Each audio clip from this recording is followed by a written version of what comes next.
আশিক হয়ে মানুষ মুগ্ধ হয়েছে। এসেছিল এক আল্লাহর ওলি বড় বকরাতে, তারই আশিক হয়ে মানুষ মুগ্ধ হয়েছে।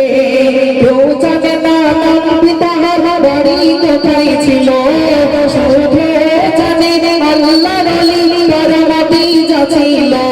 একদিন তার এক ঘটনা বলি শোনো গো ভাই, বসির হাটের আল্লাহর ওলি সেখানে হতে যায়। যাওয়ার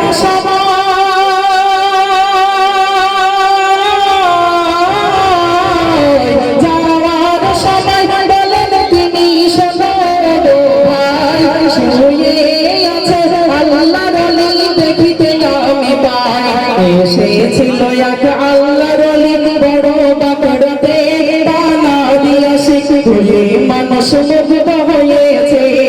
শুধু কি তাই বলে আমি ভ্রান্ত হয়ে যাই, আরো একটি ঘটনা বলি শুনতে থাকো ভাই।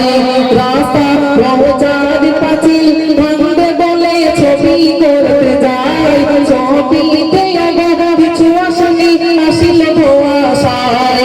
এসেছিল এক আল্লাহর ওলি বড় বকরাতে, তারই আশিক হয়ে মানুষ মুগ্ধ হয়েছে।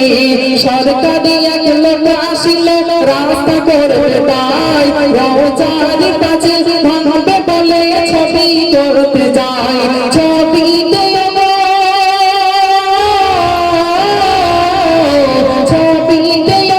কিছু আসেনি, আসিল ধোঁয়াশায়। অবশেষে তারা সবাই হতবাক হয়ে যায়।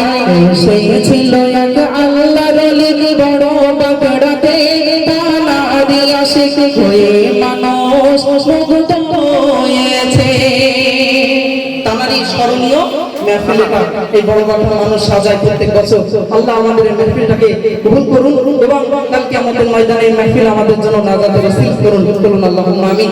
সকলে ভালো থাকুন, সুস্থ থাকুন। আল্লাহ চাইলে আবার সামনের বছর যদি আসলে এই ডেটটা আমার ফাঁকা রাখতে হয়, কমিটি ভাইরা বলে যে আলামিন বাইরে তো 6 বছর অনুষ্ঠান করো, একটা দিন অন্তত গ্রামে দাও, তো সেই জন্য ফাঁকা রাখি। আপনাদের দোয়া ভালোবাসা দেবেন। আসসালামু আলাইকুম ওয়া রাহমাতুল্লাহি ওয়া বারাকাতুহু।